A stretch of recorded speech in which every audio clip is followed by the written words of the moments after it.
எல்லாரும் எப்படி இருக்கீங்க? நல்லா இருக்கீங்கன்னு நினைக்கிறேன். இந்த வீடியோவில் நம்ம கத்திரிக்காய் குழம்பு மிக சுவையாக எப்படி செய்யலாம்னு பார்க்க போகிறோம். வாங்க வீடியோக்குள்ளே போகலாம்.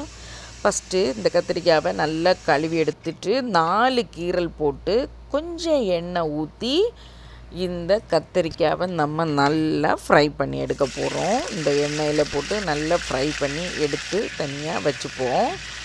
அதுக்கு பிறகு இதே எண்ணெயில் நம்ம இதுக்கு தேவையான அளவு ஒரு டீஸ்பூன் கடுகு போட்டுக்கணும். 1/2 டீஸ்பூன் நம்ம பெருஞ்சீரகம், 1 டீஸ்பூன் சீரகம், அப்புறம் 1/2 டீஸ்பூன் வெந்தயம் இதை சேர்த்துட்டு நல்ல ஒரு வாட்டி ஃப்ரை பண்ணிட்டு இதுக்கு கூட நான் ஒரு பெரிய பூண்டு எடுத்து நல்லா தள்ளி வச்சுருக்கேன் சதைச்சி. இதையும் இதுக்கு தேவையான அளவு கருவேப்பிலையும் போட்டு நல்லா ஃப்ரை பண்ணிப்போம். இதை ஃபஸ்ட்டு இந்த பூண்டு போடும்போது நல்லா தட்டி போடுங்க, சூப்பராக இருக்கும். இதுக்கு நான் ஒரு 100 கிராம் சின்ன வெங்காயம் எடுத்து வச்சுருக்கேன். இதில் தேவையான அளவு உப்பும் சேர்த்து நம்ம நல்லா இப்போ ஃப்ரை பண்ணி விட்டுப்போம். இந்த உப்பு சேர்த்து நம்ம வெங்காயத்தில் ஃப்ரை பண்ணும்போது வெங்காயம் சீக்கிரம் வேகும், கண்ணாடி மாதிரி தெரியும். இந்த டைமில் நம்ம ஒரு 3 பச்சை மிளகாய் இந்த குழம்புக்கு தேவையானதை சேர்த்துப்போம். இப்போ இங்கே பாருங்கள், இந்த வெங்காயமும் எல்லாம் ரெடி ஆகிடுச்சு. இதில் ஒரு தக்காளி வலிய தக்காளி பெரிதாக ஒன்று எடுத்து நான் கட் பண்ணி போட்டிருக்கேன்.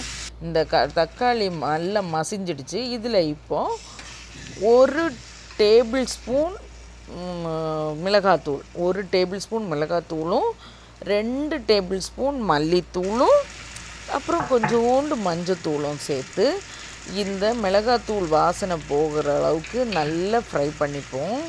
இது எல்லாத்தையும் சேர்த்து நல்லா கிளறி விட்டுட்டு இதில் 1 லெமன் அளவுக்கு புளி கரைச்சி வச்சு ஒரு வாட்டி கொஞ்சம் கொதிக்க விடுவோம்.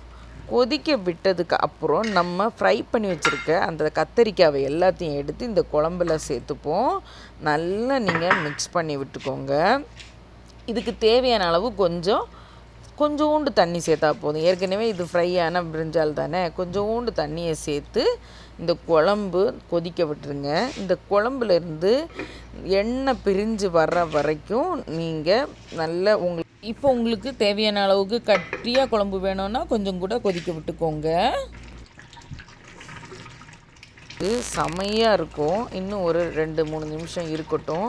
எண்ணெய் பிரிஞ்சு வர்றது தெரியும் பார்த்தீங்களா? எண்ணெய் பிரிஞ்சு சைடில் வந்துடுச்சு. இது ரெடி ஆகிடுச்சு. இந்த குழம்பு உண்மையாகவே இது ரொம்ப நல்லாயிருக்கும் சாப்பாட்டுக்கு. நீங்கள் இந்த குழம்பை செஞ்சு பார்த்து எம்ஜேஎஸ் அம்மா tricks and tips channel like பண்ணுங்கள், ஷேர் பண்ணுங்கள். எல்லாத்தையும் நான் கேட்டுக்கிறேன். சப்ஸ்கிரைப் பண்ணுங்கள் ப்ளீஸ். நன்றி, வணக்கம், வாழ்க வளமுடன்.